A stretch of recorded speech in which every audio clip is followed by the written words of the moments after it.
Hiya, Kingdom Hiker back in my latest Kingdom Hiker Pack the Sack yard. At the moment I'm camped out in this caravan.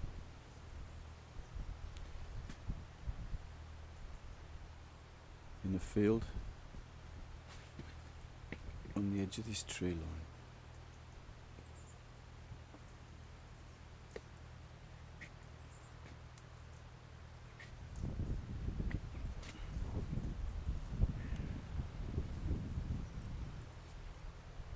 There's a concrete road, a small concrete road underneath the grass there, which stops me getting bogged down in the mud. But this is where I'm hanging out lately. This is where I'm living.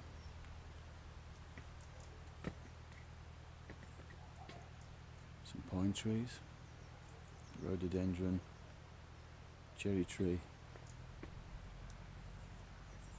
Built a ladder there to get up into that pine tree to have a bit of a look around. And there's the yard.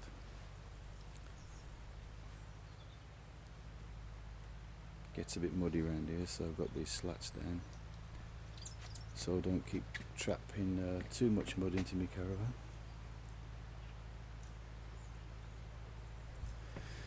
Okay, anyway, just thought I'd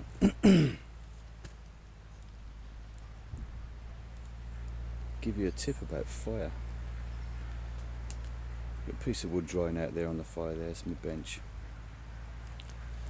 So here's the fire.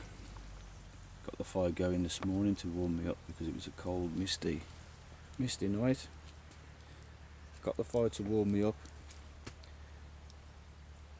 So you get your fire going in the morning, or if it's still on tick over from the night before, you bring it back to life again. But you get your fire going when you need to get your fire going. You see in a lot of bushcraft and survival videos of these blokes with these great roaring fires going away all the time.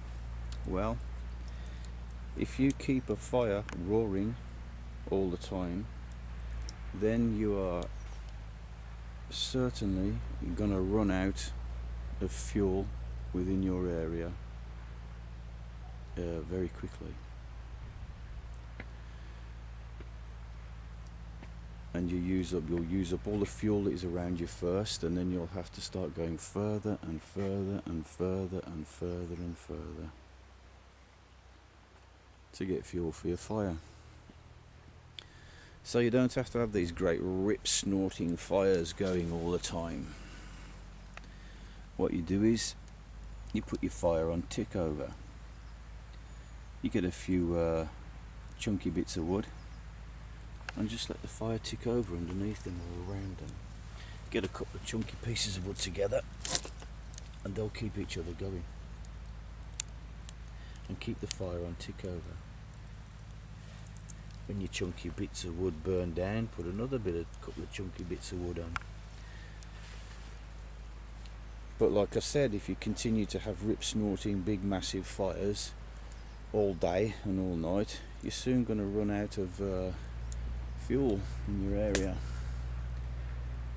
and then you're going to be in trouble. So keep your fire on tick over. When you want to get it going again, put a few sticks on to do a bit of cooking. If it gets cold, stoke it up a bit with a bit more wood or a few sticks to warm you up. If you need to get one going at night to warm you up, get it going. But in the daytime, you stoke it up to cook, stoke it up for a cup of tea. You don't even have to stoke it up for a cup of tea. You could just turn one of these over and put your kettle on there, put it back again after. Stoke it up when you need to stoke it up, and then just put it on tick over and get out and get on with the rest of your day. Come back to it now and again, make sure it's still ticking over. But when you live outside, you learn not to waste your resources. You learn not to deplete the wood that is around you, because when you do, you end up having to go miles and miles. You use all the wood up in your area and have to go a long way in order to get wood every day, and you don't really want to do that. Just a quickie then. Keep a fire on tick over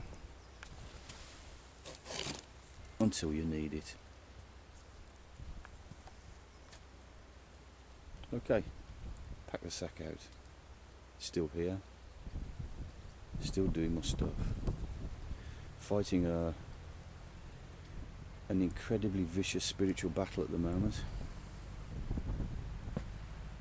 but by the grace of Yahweh, through His grace only and His love towards me, continuing on. Be blessed everybody, I pray in the name of Yeshua.